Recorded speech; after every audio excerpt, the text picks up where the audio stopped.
While some are saying that waters are essentially social issues, that is the social and political issues.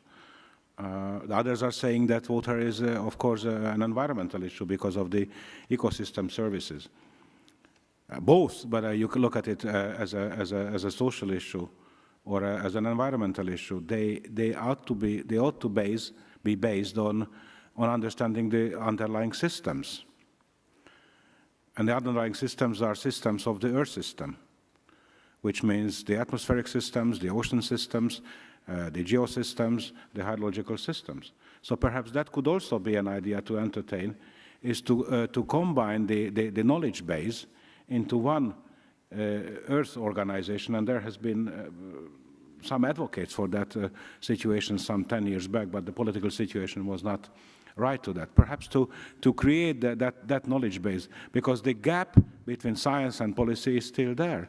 Current policies are being made on outdated science. We will discuss that this afternoon. So perhaps if the UN can bring together in one agency the knowledge which is related to the Earth system, particularly in the light of the tremendous progress that has been achieved over the past 20 years in research and data capturing capabilities, from remote sensing to geo-referenced information systems and modeling. An incredible revolution took place due to digital technology. So perhaps we could capitalize on that one. Michel, you have a thought on that? Since you mentioned this knowledge base, and you mentioned earlier the IPCC, I think I would like to clarify something. The IPCC indeed has been, in my view, incredibly successful. But the IPCC is not an organization. It is not a program. The IPCC is a process throughout which the scientists, thousands of scientists all over the world, make an assessment on the state of knowledge vis-à-vis climate change every 5-6 years.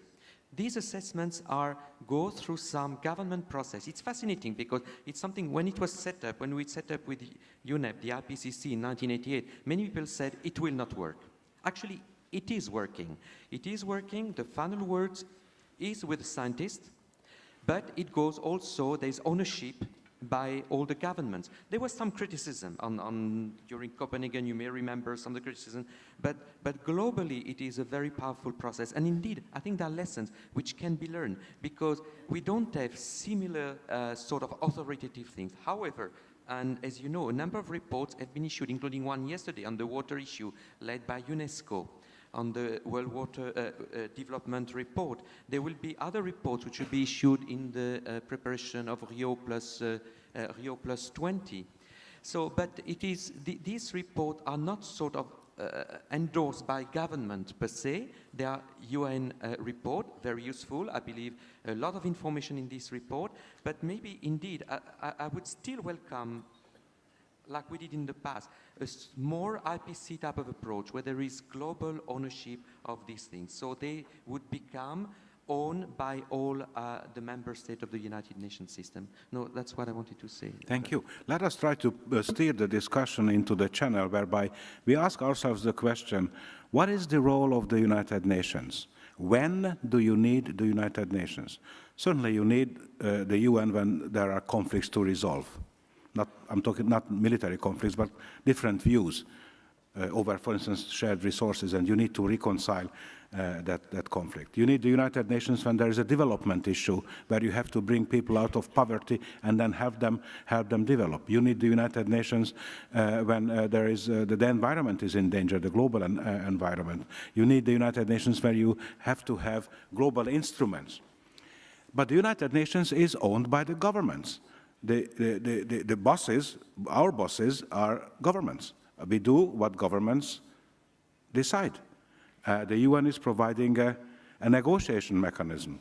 It's not the UN that is the bad guy if something is not happening out the way as it should, but those who are instructing the UN. And that has to be seen very, very, very clearly. Perhaps, Vincenta, you may have a contribution to make. Please go ahead. Eu gostaria. O nome desse sexto fórum é Tempo de Soluções. Nós temos agora, de 19 a 22, a Rio+20. E nós pensávamos que é possível, acredito ainda que é possível, de que haja uma orientação desse fórum da sociedade para um fórum de governo, que é a Rio+20, de alguma orientação a respeito de como tratar a água na Rio+20. Os senhores e as senhoras conhecem o documento, o Zero Draft. No que tange a água, é um documento muito ruim, e nós precisamos, sob pena de perder essa grande oportunidade, fazermos alguma contribuição significativa para que o documento final a ser aprovado pela Rio+20 contenha, de maneira mais forte, o tema da água. Apenas como uma informação, o documento brasileiro, o documento prévio brasileiro ao Rascunho Zero, ele tratava desse tema da governança ou da governabilidade da água em nível global. Nosso documento continha, e o documento final, que está em discussão, não trata absolutamente nada dessa questão, ficando em linhas muito gerais. Então, nesse sentido, nós gostaríamos muito, né, de que a resolução final desse sexto fórum pudesse apontar como proposta principal de que nós precisamos de uma identidade para a água na Rio+20. Eu quero adiantar aqui, todos vocês também sabem, que previamente a Rio+20, de 19 a 22, do dia 16 a 18, o país anfitrião, no caso o Brasil, vai promover diálogos, chamados diálogos sustentáveis, onde foram escolhidos 9 temas. Um desses 9 temas, durante esses 3 dias que serão debatidos, é o tema da água. E nós estamos defendendo, junto ao governo brasileiro, como país anfitrião, que é quem promove essas sessões prévias à Rio+20, de que a sessão da água seja coordenada pelo Conselho Mundial da Água.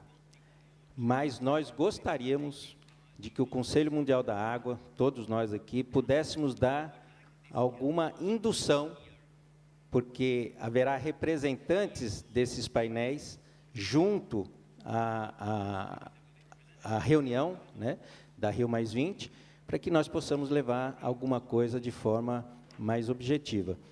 É evidente que aqui as experiências nacionais contribuem sobremaneira para essa nossa visão, mas eu gostaria de que, ao final, fosse possível uma redação no documento do sexto Fórum Mundial da Água, apontando para a necessidade de uma nova identidade da água junto à ONU. Eu penso que essa será a principal contribuição de um painel com essa natureza.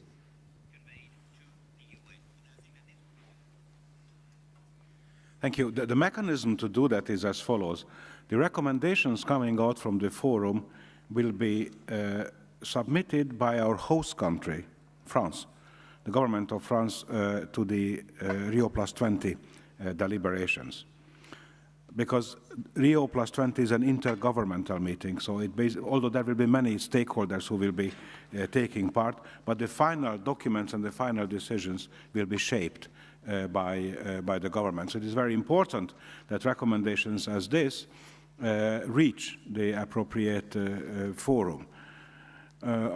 Personally, I couldn't agree more with Vincenta's proposal that we need to elevate the role of water in the whole Rio+20 process, but we have to be sure that it's not ignored.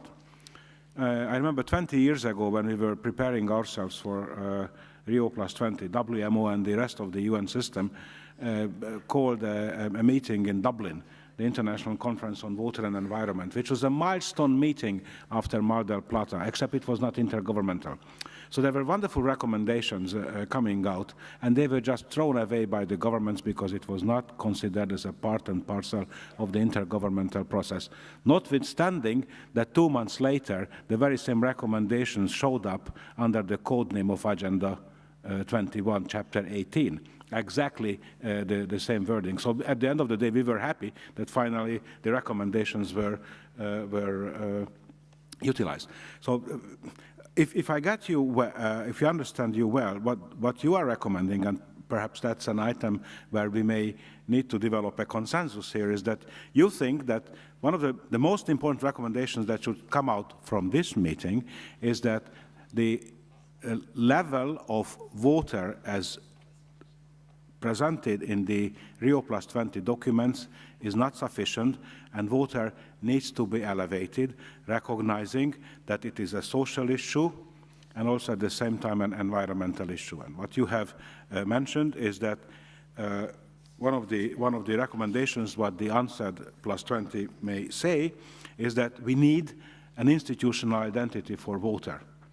And perhaps this is a process which will start in Rio, and it takes years in the negotiation chambers until a proposal is crystallized. That perhaps that idea which was floated some 10 years ago is this Earth Systems organization that combines oceans, atmospheric and hydrological sciences as an underpinning entity for the water as a social issue and water as an environmental issue. That perhaps could fly. But I sense from the discussion here that nobody is really advocating it very strongly that we need a UN agency on water. Neither you advocate that we need water to put into one single agency because of the cross-cutting nature. Is it a fair summary of what happened? And I would like to invite now the audience to share with us your thought. Thank you so much, Secretary General, for coming. I know that you have to go for another meeting, but we were just about closing this chapter on how the UN can help in global water governance. So who would like to make there's one gentleman here, and there are two. Okay, where's the mic?